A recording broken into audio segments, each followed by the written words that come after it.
में किशोरी के साथ हुई छेड़छाड़ के मामले में पुलिस की कार्यवाही से नाराज हिंदू संगठनों ने भगत सिंह चौक पर पुलिस के खिलाफ जमकर नारेबाजी की और हनुमान चालीसा का पाठ किया।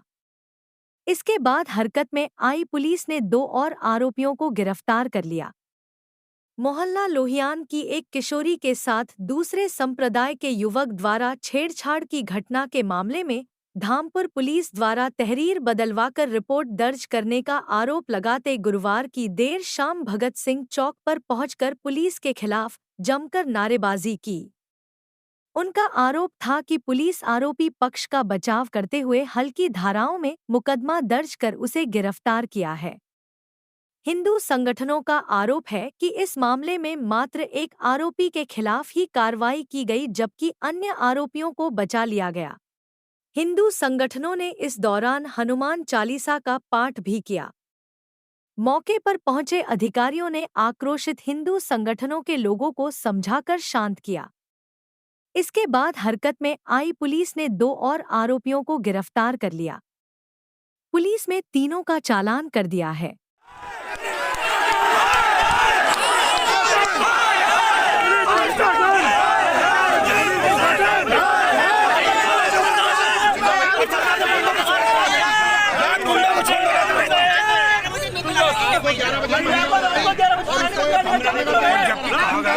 तो संभवतः हमें ये केरला पे जो स्टोरी बनी थी, एक स्टोरी धामपुर में भी बनती।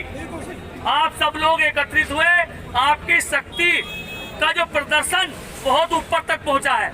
तो मेरा आप सभी लोगों से निवेदन और आग्रह है, हमेशा इस प्रकार की क्रियाओं की प्रतिक्रिया इसी प्रकार करें और जब तक इन लोगों की गिरफ्तारी नहीं होती है तब तक आप इसी प्रकार संघर्ष करते रहें। ये मेरा आप लोगों से 18 तारीख की शाम को हमारे समाज की एक बेटी के साथ में गलत आचरण विधर्मी के द्वारा हुआ।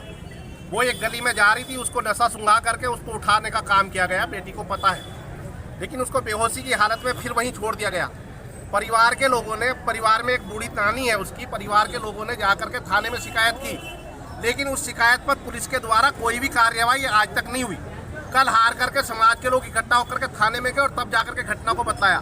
लेकिन जो घटना हुई है, वास्तव में घटना जो हुई उसकी जो रिपोर्ट दी गई थी, जो प्रार्थना पत्र दिया गया था, उस प्रार्थना पत्र को पुलिस ने बदल करके अपने हिसाब से लिखवाने का काम किया गया। इसका मतलब है प्रशासन उन लोगों से हमसाज है। इनको प्रशासन को ये समझ में नहीं आ रहा कि ये बहन बेटियों के मान सम्मान का विषय है और हम किसी भी कीमत पर इसको बर्दाश्त करने वाले नहीं हैं।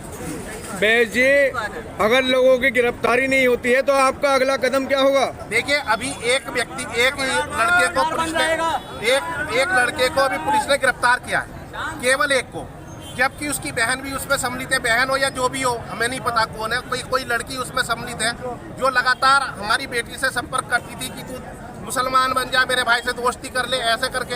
एक तो वो, एक दूसरा लड़का उसके साथ में कोई था और 2 अज्ञात है, 3-4 अज्ञात इसमें है। अगर उनकी गिरफ्तारी जब तक नहीं हो रही तो हम अभी बैठ करके कोई निर्णय, अभी एक संघर्ष समिति हम लोग बनाने वाले हैं और संघर्ष समिति का निर्णय जो होगा, वैसे समझ में ये आया है कि कल से या परसों से जैसे भी होगा, जब तक इन लोगों की गिरफ्तारी नहीं हो रही हम बाजार बंद रखेंगे। और अगर बाजार बंद होने के बाद में भी पुलिस कोई विशेष कार्रवाई नहीं करी तो अगला कदम उठाने के लिए हम सब स्वतंत्र हैं। अवगत कराना है कि कल दिनांक 5/9/2024 को थाना धामपुर पर छेड़खानी के संबंध में एक FIR संख्या 425/24 पंजीकृत हुई थी। इसमें वादिया द्वारा उसकी देवती को एक अज्ञात फोन नंबर से मना करने पर भी कॉल्स आने की बात कही गई थी। विवेचनात्मक कार्रवाई करते हुए आज दिनांक 6/9/2024 को धामपुर पुलिस द्वारा इस नंबर को ट्रेस करते हुए एक अभियुक्त को पुलिस हिरासत में लिया गया है। इसने पूछताछ में अपने अन्य 2 साथियों का नाम बताया है जो उसी नंबर से तथा एक अन्य नंबर से कॉल करते थे।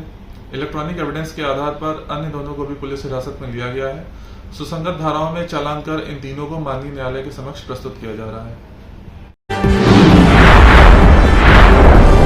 बिजनौर हलचल।